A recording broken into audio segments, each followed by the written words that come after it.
Hola, les habla Liliana Goldín. Vamos a tomar hoy, bajo la mirada del Seminario de la Psicosis de 1955-56 de Jacques Lacan, cómo él va abordando el texto freudiano sobre el caso de paranoia descrito autobiográficamente, que es el caso conocido como Schreber, escrito en 1910-1911, para hacer ahí su aporte respecto a la psicosis.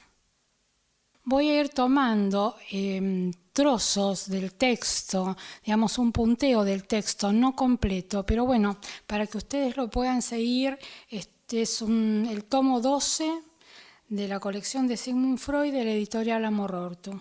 Bueno, voy a tomar algunas partes del historial clínico. El doctor Schreber informa, nos dice Freud, que ha estado enfermo 2 veces de los nervios, ambas a consecuencia de un exceso de esfuerzo mental. El enfermo dice que la primera vez como director del Tribunal Regional de Chemnitz, en una ocasión de una candidatura al Reichstag, y la segunda por la inusual sobrecarga de trabajo en que me vi al asumir el cargo de presidente superior del Tribunal de Dresde, para el cual se me acaba de designar. Todo esto está en el texto, que es un alegato sobre su enfermedad, un testimonio. Tiene valor de testimonio el texto de Schreber.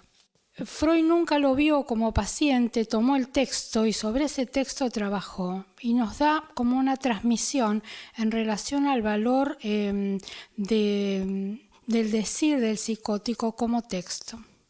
La primera enfermedad le sobrevino en otoño de 1884 y a fines del 85 ya había sanado totalmente. Flesching, en cuya clínica el paciente pasó esta vez unos 6 meses, definió más tarde su estado como un ataque de hipocondría grave. Tras la curación de mi primera enfermedad, dice Schreber, he convivido con mi esposa 8 años, felices, ricos en honores externos y solo de tiempo en tiempo turbados por la repentina frustración de la esperanza de concebir hijos. En junio de 1893, o sea 8 años después, fue notificado de su inminente nombramiento como presidente del Superior Tribunal y asumió el cargo el 1 de octubre. En ese intervalo tuvo algunos sueños, pero solo más tarde se vio movido a atribuirle significatividad. Algunas veces soñó con su anterior enfermedad nerviosa. Además, en una oportunidad llegó ya la mañana en un estado entre dormir y vigilia, o sea, en duermevela. Había tenido la representación de lo hermosísimo que es, sin duda, ser una mujer sometida al acoplamiento. Una representación que, de estar con plena conciencia, habría rechazado con gran indignación. La segunda enfermedad le sobrevino a fin de octubre de 1893 y comenzó así con un martirizador insomnio que le hizo acudir nuevamente a la clínica de Flesching, donde no obstante su estado empeoró con rapidez. Un posterior informe en 1899, redactado por el director del asilo de Sonnenstein, describe su estado así. Al comienzo de su estadía, él exteriorizó más ideas hipocondríacas, se quejaba de tener reblandecimiento del cerebro, decía que pronto moriría. Luego ya se mezclaron unas ideas de persecución en el cuadro clínico basadas en espejismos sensoriales, los cuales, sin embargo, inicialmente se presentaban más aislados, al par que imperaba un alto grado de hiperestesia y de gran susceptibilidad a la luz y al ruido.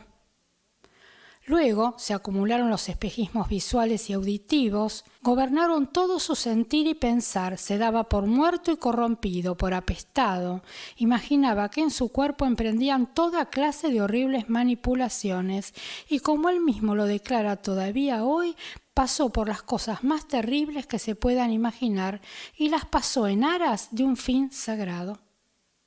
Poco a poco las ideas delirantes cobraron el carácter de lo mítico, religioso, y mantenía trato directo con Dios.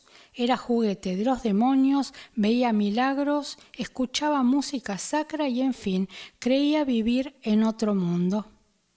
Agregaremos, decía Freud, que insultaba a diversas personas por las cuales se creía perseguido y perjudicado, sobre todo a su anterior médico Flesching, lo llamaba almicida. Podemos pensar hoy el lugar que tenía el médico en la transferencia o qué lugar tiene la transferencia en la psicosis. Bueno, pero eso para más adelante. En dicho texto, Freud se pregunta ¿por qué el paciente le sobrevino ese estallido de libido homosexual en aquel tiempo, en la transición entre el nombramiento y la asunción del cargo? En el fallo que le devolvió la libertad al Dr. Schreber se resume el contenido de su sistema delirante. ¿Cómo? Se considera llamado a redimir al mundo y a devolverle la bienaventuranza perdida, pero cree que solo lo conseguirá luego de ser mudado en mujer. Freud nos dice que en esta misión redentora lo esencial es que primero tiene que producirse su mudanza en mujer. No es que él quiera mudarse en mujer, más bien se trata de un tener que ser, fundado en el orden del universo y al que no puede en absoluto sustraerse. Él es el objeto exclusivo del milagro divino y así el más maravilloso de los hombres que haya vivido sobre la tierra. O sea que ven que en el delirio se presentan dos puntos esenciales y los va siguiendo Freud, la mudanza en mujer y la relación con Dios. Realmente de una riqueza impresionante. El primero se manifestó a través de la fantasía de emasculación, o sea, de transformación en mujer, que se le impuso en el estado de duerme-vela, con esta frase que les dije del sueño, que bello sería ser una mujer en el acoplamiento. En el momento en que fue nombrado presidente del Tribunal de Dresde, luego esta idea se unió con la idea de redención, ser fecundado por los rayos divinos con el fin de crear hombres nuevos. La mudanza en mujer fue la única pieza que sobrevivió al restablecimiento. Bueno, Freud nos dice en el texto que agreguemos que las voces escuchadas por el paciente nunca trataron la transformación en mujer de otro modo que como una injuria sexual. O sea, miren en qué modo aparece la transformación en las voces, como injuria. Es un punto importante en la psicosis, en virtud de lo cual se consideraban autorizadas a burlarse del enfermo. Y le decían, Miss Schreber, ¿y quiere ser presidente del Superior Tribunal uno que se hace? ¿Y no se avergüenza usted ante su esposa?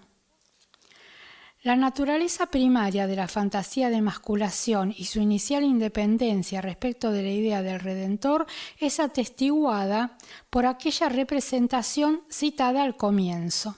Lo de la mujer sometida al acoplamiento. Esta fantasía entonces había devenido consciente en la época de la incubación de la enfermedad. La mudanza en mujer había sido el punctum saliens, dice Freud, el primer germen de la formación delirante. Demostró ser también la única pieza que sobrevivió al restablecimiento y la única que supo asegurarse su lugar en el obrar efectivo del ahora sano. Entiendo que este primer germen de la formación delirante como una respuesta al desencadenamiento, a lo que fue ahí el punto del nombramiento. Como respuesta aparece esta frase en Duerme-Vela. Y ahí comienza toda la formación delirante. Bueno, seguimos. El segundo punto, la relación con Dios, es rara y poblada de contradicciones. Adoptaba una posición femenina frente a Dios. Él le demandaba la feminidad, como les dije antes, y le pedía un goce continuo. Era su misión ofrecérselo. Los dos fragmentos principales del delirio de Schreber están enlazados en su sistema mediante la actitud femenina frente a Dios. Desde el sueño en Duerme-Vela se instaló enseguida un rechazo indignado de esa fantasía, la que estallaría imponiéndose sin pausa. Si nos acordamos del sueño que tuvo en el periodo de incubación de la enfermedad, se vuelve evidente entonces, y a salvo de cualquier duda, que el delirio de la mudanza en mujer no es más que la realización de dicho contenido onírico. En aquel tiempo se había revuelto con viril indignación contra ese sueño y de igual modo se defendió de él al comienzo. Durante la enfermedad veía la mudanza en mujer como una irrisión a la que lo condenaban con su propósito hostil. Más adelante en el texto nos dice Freud que en el periodo de incubación de la enfermedad entre su nombramiento y su asunción del cargo, o sea, de junio a octubre de 1893, le sobrevinieron repetidos sueños del siguiente contenido, que había retornado la anterior enfermedad nerviosa. Además, después, como les conté, apareció ese estado de duerme-vela donde le apareció esta sensación de que sería hermosísimo sin duda ser una mujer sometida al acoplamiento. En la grave psicosis que pronto estallaría, la fantasía femenina se iría imponiendo sin pausa y apenas hace falta corregir un poco la indeterminación paranoica de los modos de expresión de Schreber para colegir que el enfermo temía un abuso sexual de su médico. Ven cómo esto iba enseguida a la transferencia. Un avance de libido homosexual, dice Freud, fue entonces el ocasionamiento de esta afección. Es probable que desde el comienzo mismo su objeto fuera el médico, Flesching, y la revuelta contra esta emoción libidinosa produjese el conflicto del cual se engendraron los fenómenos patológicos. Su delirio de ser mudado en mujer era una idea patológica. No lo hemos olvidado. Nos dice Freud en su texto, un avance entonces de la libido homosexual fue el ocasionamiento de la enfermedad. Vamos a ir avanzando sobre este punto. Antes quisiera ubicar algunas cuestiones en relación al padre.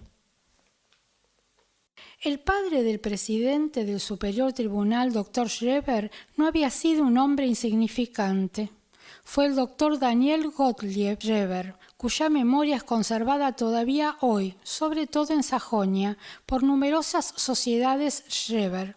Era un médico muy importante cuyos empeños en torno a la formación armónica de los jóvenes y de la educación familiar y escolar, combinadas con ejercicios y trabajos corporales para mejorar la salud, habían surtido efecto duradero sobre sus contemporáneos. Todavía hoy existen numerosas ediciones sobre una gimnasia médica casera. Se trataba de la posición correcta de los niños, eran como unos elementos de tortura anudados a las sillas donde estaban atados con correa los chicos para que tengan una buena postura. Estas ideas tenía el padre, que acompañaban la época, ¿no? Porque ha tenido un importante lugar en la sociedad. Esto también es importante. ¿Qué lugar tiene un padre en lo social? O si no lo tiene. Un padre así no era, por cierto, inapropiado para ser transfigurado en Dios, en el recuerdo tierno de su hijo, de quien fue arrebatado tan temprano por la muerte. Conocemos con exactitud la postura de este varoncito frente a su padre. Contiene la misma alianza entre sumisión respetuosa y rebelión que hemos hallado en la relación de Schreber con su Dios, y es el modelo inconfundible de esta última. Lo copia fielmente. El hecho de que el padre de Schreber fuera médico y uno de gran prestigio, y sin duda venerado por sus pacientes, nos explica, dice Freud, los más llamativos rasgos de carácter que Schreber destaca de manera crítica en su Dios. ¿Qué mayor expresión de escarnio para un médico que afirmar de él que no comprende nada del hombre vivo y solo sabe tratar con cadáveres? Se interroga Freud. Sin duda responde a la esencia de Dios hacer milagros, pero bueno, también un médico los hace. Unas páginas más adelante, Freud nos dice que identifica al sol directamente con Dios y se basa en eso para colocar también lo que aparece en el delirio de Schreber como un dios inferior, Ahriman, y otro superior, Hormus. Dice Freud, no soy responsable por la monotonía de las soluciones psicoanalíticas si aduzco que el sol, a su vez, no es otra cosa que un símbolo sublimado del Padre. El simbolismo se establece aquí con prescindencia del género gramatical. En alemán quiero decir, pues en la mayoría de otras lenguas, Soll no es femenino, sino masculino. Por lo tanto, también en el caso Schreber nos encontramos en el terreno bien familiar del complejo paterno. Si la lucha con Fléchis se le revela al enfermo como un conflicto con Dios, nosotros no podemos menos que traducirlo a un conflicto infantil con el Padre amado. La más temida amenaza del padre, la castración, ha prestado su material a la fantasía de deseo de la mudanza en mujer combatida primero y aceptada después. La referencia a una culpa encubierta por la formación sustitutiva de almicidio, o sea, muerte de las almas, asesinato de las almas, es muy nítida. ¿Qué ocurre con la posición sexual en esta estructura clínica? Teniendo en cuenta dónde nos deja el texto freudiano.